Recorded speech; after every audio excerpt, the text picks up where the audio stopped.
Gloire à Dieu. Gloire à Dieu. Je suis le pasteur Moussa Touré de l'église de Bethel Capitol, située à Washington, D.C. Et nous continuons aujourd'hui sur 5 minutes avec le Saint-Esprit. Nous continuons sur la conduite du Saint-Esprit, la direction divine. Et nous allons parler aujourd'hui de deux catégories de la conduite du Saint-Esprit. Deux catégories. Et la première catégorie, c'est la conduite générale. Et la deuxième catégorie, nous allons en parler après.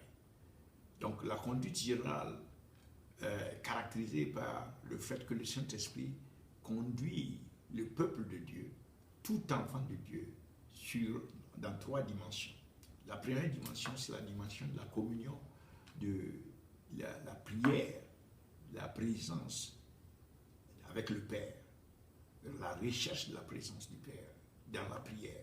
Ça, c'est la première dimension dans laquelle le Saint-Esprit conduit tous les enfants de Dieu. Car il est écrit dans Éphésiens 2, verset 18, que nous avons tous, nous tous, ceux qui étaient dans l'Alliance ou ceux qui n'étaient pas dans l'Alliance, par le sang de l'agneau, par Jésus-Christ, nous avons tous les deux accès au Père par le même Esprit. Donc le même Esprit nous amène à accéder au Père, accéder à la présence du Père, à aller chercher la communion, la présence, le fellowship, comme on le dit, avec le Père. Alléluia. Donc ça, c'est la première chose que le Saint-Esprit, de manière générale, va chercher à conduire tout le peuple de Dieu au Père.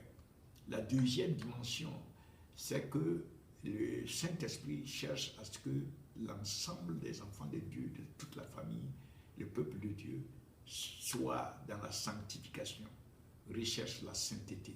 1 Thessaloniciens 4, verset 3 dit que la sanctification, qui est la volonté de Dieu pour nous, la sanctification qui est la volonté de Dieu, du Père, pour nous, c'est-à-dire la séparation avec le péché, la marche dans la voie de la justice. Le Saint-Esprit va nous conduire de cette manière, c'est-à-dire de manière à nous séparer du péché et à marcher dans la voie de la justice que nous avons reçue comme un don de la foi en Jésus-Christ. Nous devons marcher là-dedans et le Saint-Esprit va nous conduire dans cette marche dans la voie de la sainteté et de la sanctification. Ceci est très important car Dieu qui a bien voulu par sa grâce et sa miséricorde nous sauver en Jésus-Christ ne veut pas que nous soyons perdus. Et car la Bible dit dans Hébreux 12, verset 14, que il est nécessaire que nous soyons en paix avec tout homme et que nous soyons dans la sainteté sans laquelle nul ne verra le Seigneur. La sainteté sans laquelle nul ne verra le Seigneur. Et donc le Seigneur fait en sorte que son esprit nous guide dans cette sainteté, dans cette sanctification. Donc c'est la deuxième dimension dans laquelle le Saint-Esprit nous conduit. La troisième dimension dans la conduite générale du Saint-Esprit, c'est de nous amener à porter les fruits.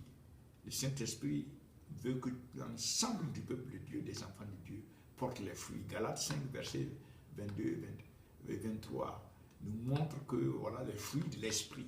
Et l'Esprit vient conduire l'ensemble du peuple de Dieu pour que nous puissions porter ces fruits-là.